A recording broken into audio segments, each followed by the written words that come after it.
Come in. Excuse me, Detective Marilow? I'm Jim Pearson. I'm from the COI. I'm here about Mr. Finster's complaint. The what? This had better be good, kid. I'm up to my neck in murders.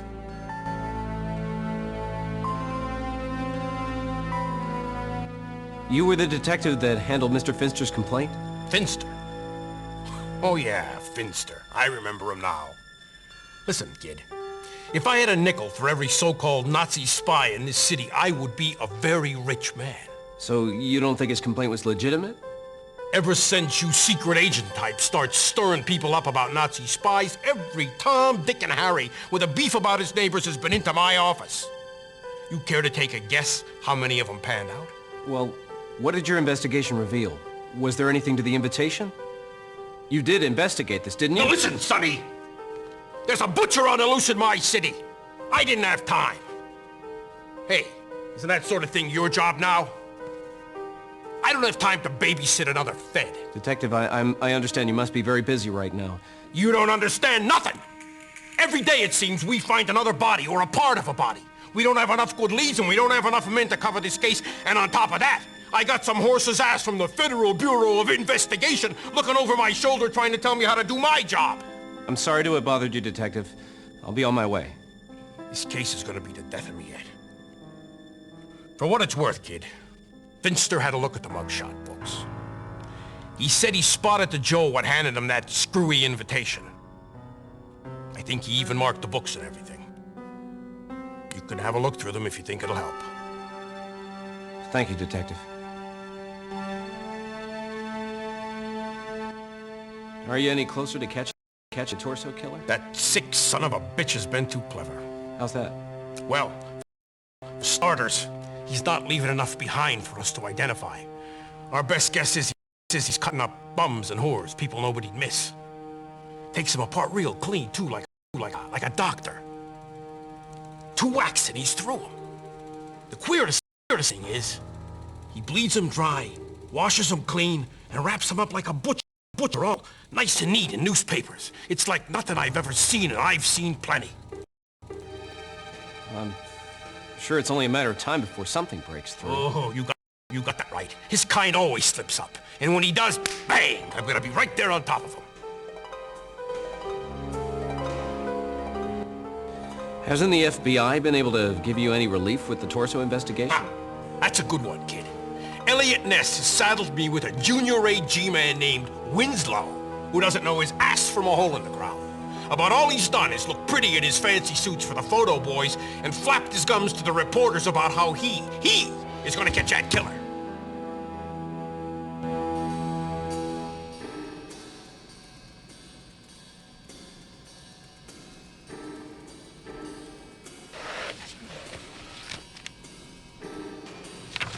This must be the one Finster looked through.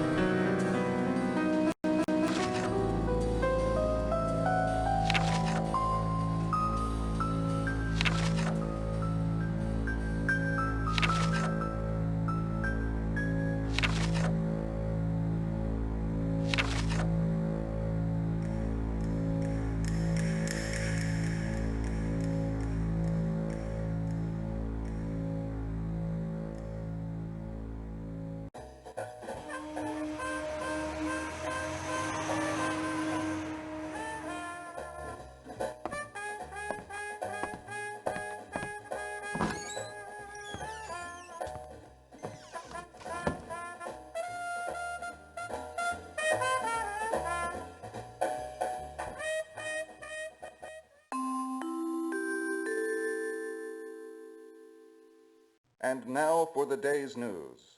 Our top story today comes straight from the tough and tumble neighborhood of Kingsbury Run. There, the police continue their exhaustive manhunt for the torso killer.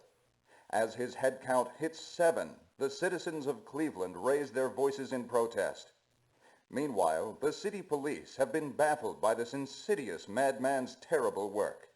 The latest victim, discovered by 2 children playing along the banks of the Cuyahoga River, remains unidentified. Meanwhile, in news from around the world, our boys at sea captured an Axis ship in equatorial waters. the Axis vessel unsuccessfully attempted a nefarious ploy to bluff its way through the British blockade. Our sources indicate the Axis boat falsely flaunted our very own stars and stripes and had an American name painted on her pilot house and stern in an attempt to pass itself off as one of our own. Our American cruiser's good commander was too smart to fall for such a trick, however, and he immediately ordered the ship to heave to. Despite a last-ditch effort by the Axis merchantmen to blow up their own ship, their vessel was captured without incident. In other global news, snow and near-zero weather in Russia halted Nazi troops dead in their tracks.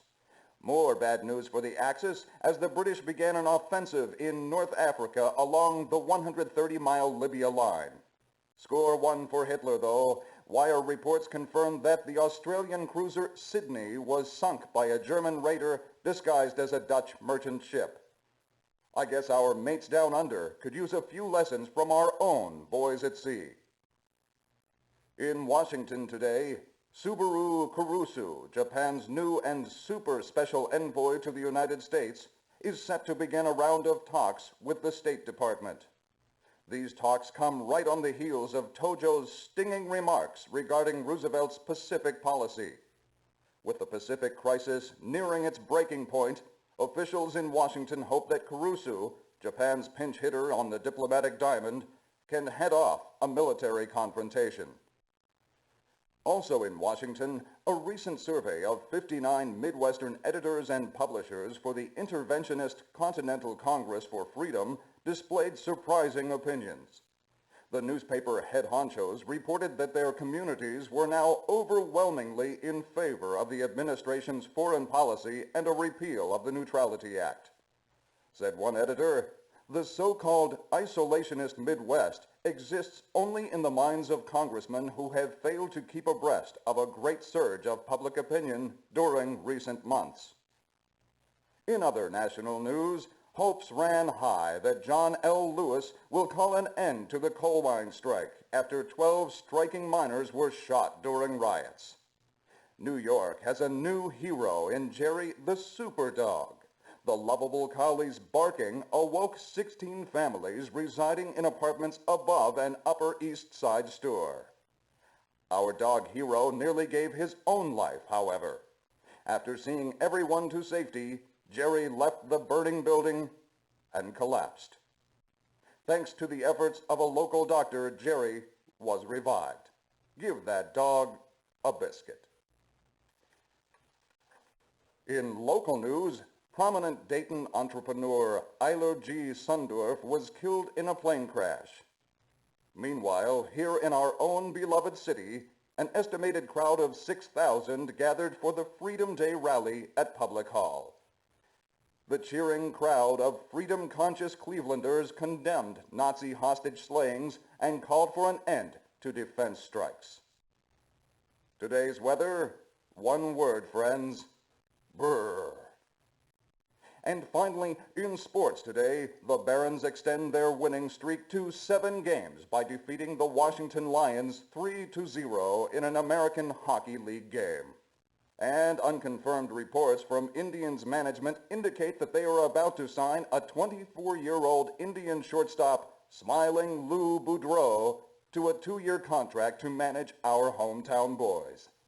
If such a deal goes through, this would make Boudreau the youngest man to ever manage a big league club. We now return you to the magical melodies of Mel Fritz. Excuse me, I'm looking for a man named George Hansen. He used to be... I never heard of him. Listen, buddy, I'm not trying to cause any trouble for you. I just need a little help trying to find a friend of mine. Yeah, friend, huh? Look, I got nothing to do with no lousy feds. I want you to do me a favor and scram, huh? And while you're at it, take that friend over there with you. You're scaring away all my business.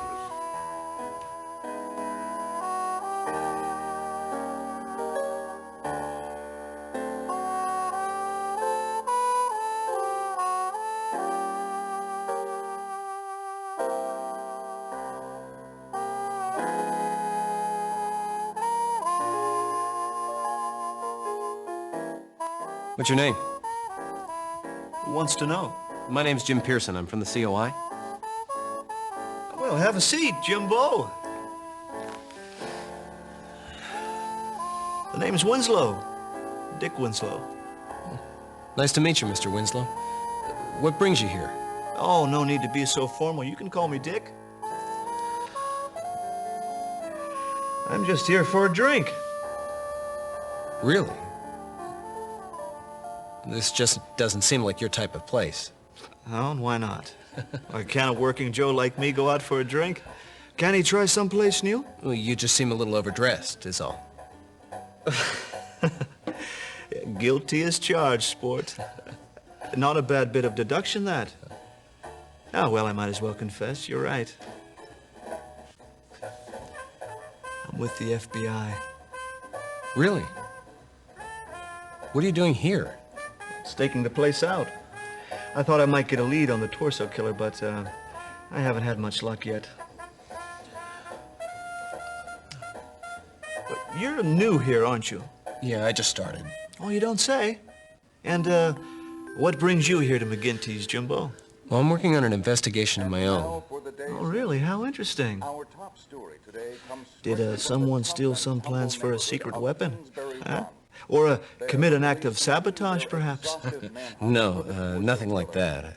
I'm looking into a group of possible German subversives. Citizens of Cleveland raised Well, their voices in protest. Perhaps your men are on our little German Meanwhile, blacklist. The city police have been baffled by this insidious You mean they haven't told you terrible about work. that? The latest victims Your office discovered should have by a two copy. children playing Really? along the banks I'd of the complain to my Cuyahoga River, superiors right away.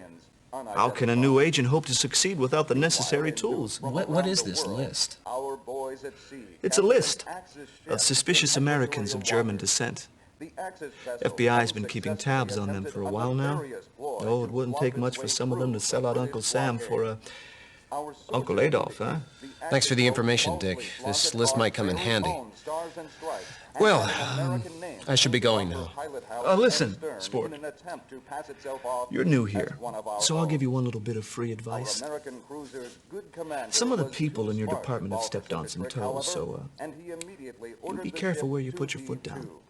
I'll remember Despite that. a last-ditch effort It was by a the pleasure to Axis meet you, Jimbo. merchantmen to blow up their own ship, drop by my their office vessel was anytime. captured Thanks, Dick. without I incident. just may take you up on that. In other global news, snow and near-zero weather in Russia halted Nazi troops dead in their tracks. More bad news for the Axis as the British began an offensive in North Africa along the 130-mile Libya line. Score one for Hitler, though. Wire reports confirmed that the Australian crew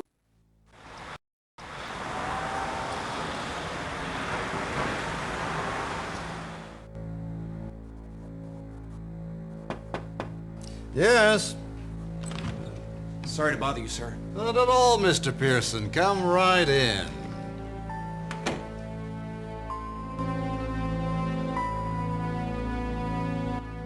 Sir, is it true that the FBI has made a list of suspicious German Americans? Who have you been talking to? Special Agent Winslow, sir. Oh, yes, Agent Winslow. It's true, we do have such a list. When France fell to the Germans, a lot of people felt that it must be due to the work of a fifth column of spies and traitors. Got the boys in Washington thinking that if we weren't careful, things might happen the same way here. Well, Mr. Hoover and his FBI set to work, watching anyone they felt could betray their own countrymen. Naturally, important Americans of German descent were watched most closely. Could I get a look at it, sir? I believe there might be a connection between some of the names on that list and the case that I'm investigating.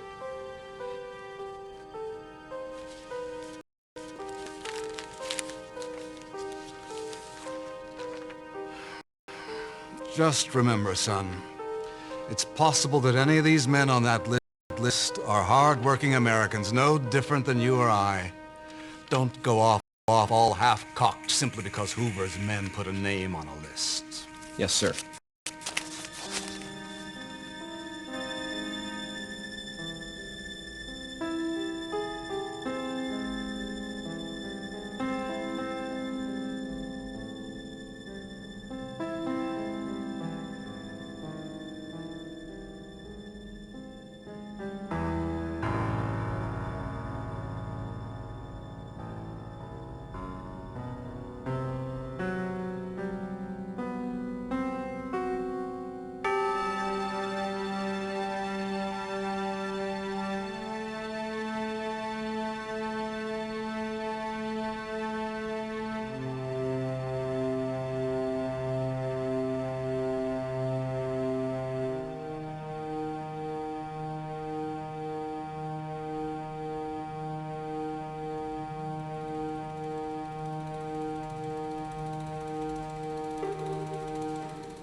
I'm Agent Jim Pearson with the COI. I was trying to reach a Professor Strauss.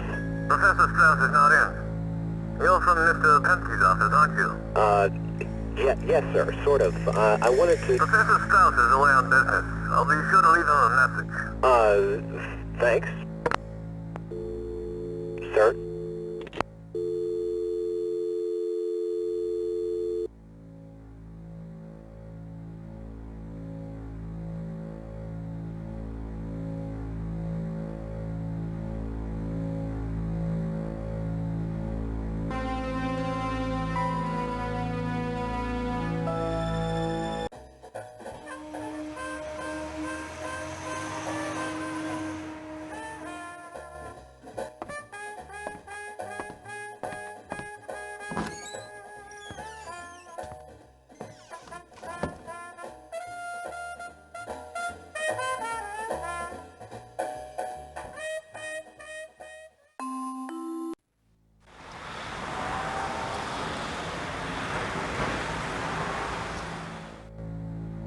When I arrived back at my office, there was another message from the museum.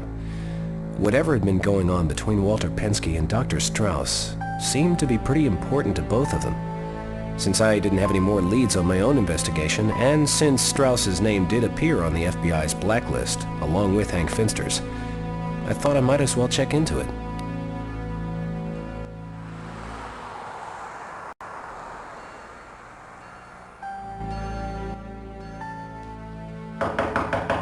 Come in. Excuse me, are you Miss Strauss?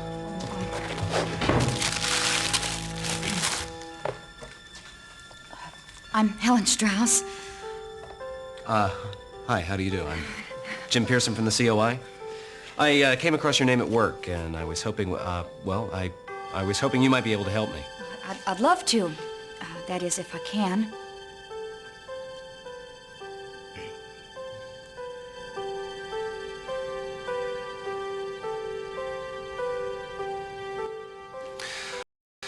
What is it exactly your father does, Helen? Why? Didn't Mr. Pensky tell you?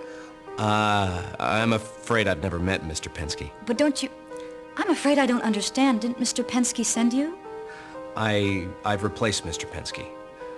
I found the message you left for him, and, well, I was hoping you might be able to tell me what he needed to see your father about. He wanted my father to examine some artifacts he'd found on an investigation of his. As far as I know, they never did meet. My father was called away suddenly on business, and I didn't want to leave Mr. Pensky in the lurch. That's why I volunteered to help. If I could, of course.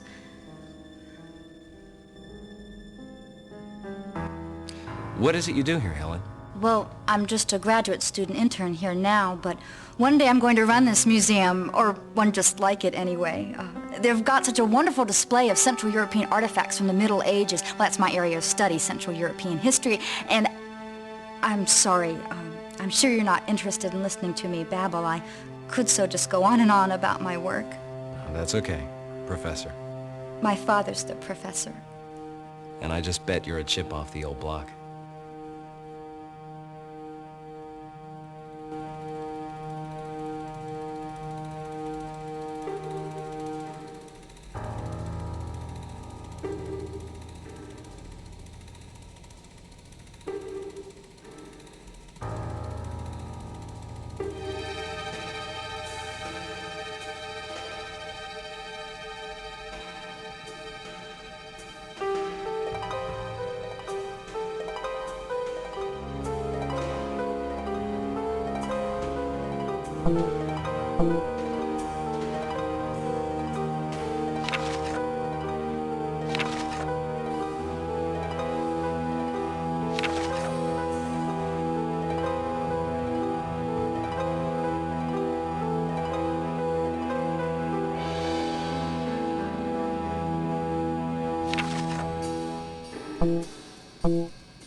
Do you suppose that these are the artifacts that Mr. Penske wanted to speak to your father about? Why, yes, I believe they are. Mr. Penske told my father there were inscriptions on them. These are runes. Norse runes, I'm sure of it. Norse runes? Yes, Norse. The ancient Scandinavians, the Swedes, the Danes, the Germans. You probably know of them as Vikings. We still see many of their roots today. For example, Wednesday is a derivative of Woden's Day or Odin's Day. And then there's... Whoa. Slow down, Professor. Are you trying to tell me that these runes are an ancient form of Germanic writing? Yes, that's right. The runes are a sort of alphabet. Some people also use the symbols to represent words, like the Egyptian hieroglyphics. These pieces look like they interlock somehow. Do you think you could help me figure out the order? Sure, I'd love to. What about these parchments here? They're the same runes, aren't they? Yes, they are. Someone's already begun a translation of them. 9 gifts to Odin. That generally would have meant a sacrifice of some sort. A sacrifice? What sort of sacrifice? Well, usually a human sacrifice. The Vikings would choose 9 strong men and hang them. Sometimes they'd behead them. As often as not, it merely meant an animal sacrifice. Go on. Well, it's hard to tell. These sheets are just fragments. I'd need some time. All right. I'll check back later then.